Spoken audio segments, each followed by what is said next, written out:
India కూటమికి మరో shock తగులుతుంది. ఇటీవలనే జేడీయూ నాయకుడు నితీష్ కుమార్ ఎన్డీఏలోకి వెళ్ళిపోయాడు. ఇండియా కూటమిని వదిలేసి మమతా బెనర్జీ ఇండియా కూటమి పైన, కాంగ్రెస్ పార్టీ పైన, రాహుల్ గాంధీ పైన చాలా తీవ్రమైన వ్యాఖ్యలు చేశారు. అయినా కూడా తృణమూల్ కాంగ్రెస్ ఇండియా కూటమిలో భాగమే అని రాహుల్ గాంధీ వ్యాఖ్యానించారు. ఇప్పుడు తాజా అలాగే పంజాబ్లో ఈయన కాంగ్రెస్తో పొత్తులు ఉండవని, అన్ని సీట్లకు ఆప్ ఏకాకిగానే పోటీ చేస్తుందని ఆ రాష్ట్ర ముఖ్యమంత్రి భగవత్ సింగ్ మాన్ ప్రకటించాడు, ఆప్ నాయకుడు.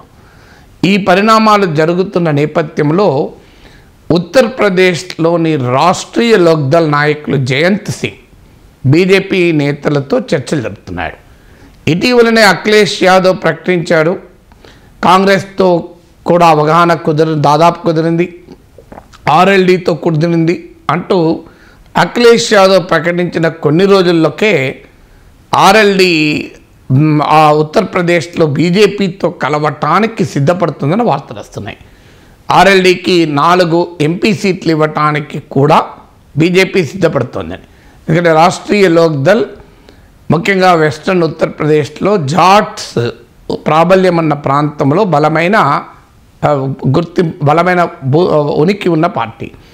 అజిత్ సింగ్, చౌదరి చరణ్ సింగ్ల కాలం నుంచి ఆ పార్టీకి ఆ ప్రాంతంలో బలం ఉంది. అంతకుముందు లోక్దళ్గా కానీ, తర్వాత రాష్ట్రీయ లోక్దళ్గా కానీ. అందువల్ల జాట్ కమ్యూనిటీ యూపీలోనే కాదు, రాజస్థాన్లోను, ఇతర ప్రాంతాల్లో కూడా, హర్యానాలోను జాట్లు ఒక పెద్ద సామాజిక వర్గం. జాట్ ఫార్మర్స్ పెద్ద సెక్షన్. కేంద్ర ప్రభుత్వం తెచ్చినటువంటి ఈ వ్యవసాయ చట్టాలపైన ప్రధానంగా నాయకత్వం వహించి పోరాడింది జాట్ ఫార్మర్స్. అందువల్ల జాట్స్లో మోడీ ప్రభుత్వ వ్యవసాయ విధానాల పట్ల తీవ్రమైన అసంతృప్తి కూడా ఉంది. అందుకే దాన్ని న్యూట్రలైజ్ చేసుకునే క్రమంలో ఆర్ఎల్డీని దగ్గరికి తీసే ప్రయత్నం బీజేపీ చేస్తోంది.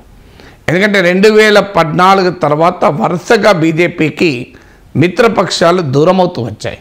శిరోమణి అకాలీదళ్, శివసేన, తెలుగుదేశం, జనతాదళ్ యునైటెడ్, ఇలా అనేక పార్టీలు దూరం అయ్యాయి కూడా.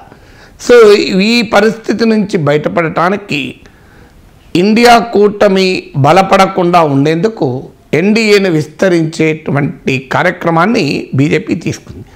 వాస్తవంగా భారతీయ జనతా పార్టీ నేను ఇంతకుముందు చెప్పినట్లు మిత్రపక్షాలను కోల్పోతుంటే, కాంగ్రెస్ మిత్రపక్షాలను కూడగట్టుకొని 28 పార్టీలతో ఇండియా కూటమి ఏర్పాటు చేసి బలమైన ఛాలెంజ్ను కాంగ్రెస్కి విసిరింది, బలమైన ఛాలెంజ్ బీజేపీకి విసిరింది.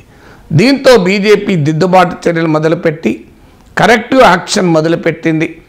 ఏకపక్షంగా పోతే ఎన్నికల్లో గెలుపు అనే గ్యారంటీ ఉండదు, అందుకొరకు సాధ్యమైనన్ని మిత్రపక్షాలను కలుపుకోవాలి అనే ప్రయత్నం మొదలుపెట్టింది.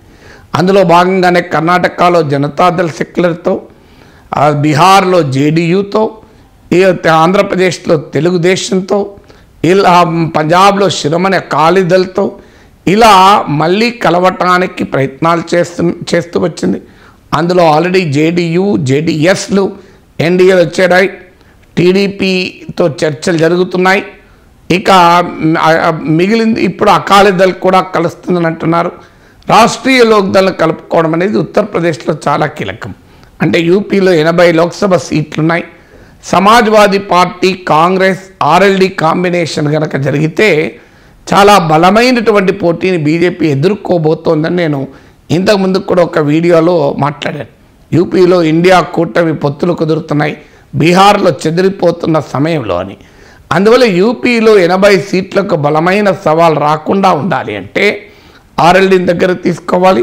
ఇండియా కూటమిని చీల్చినట్టు ఉంటుంది, బీజేపీ నాయకత్వం ఎన్డీఏను బలోపేతం చేసినట్లు ఉంటుంది. కనుక ఒక వ్యూహాత్మకంగా పెద్ద దెబ్బను బీజేపీ యూపీలో కొట్టగలిగింది. అందువల్ల ఇది చాలా సీరియస్ ఛాలెంజ్గా ఇండియా కూటమికి పరిణమించబోతోంది.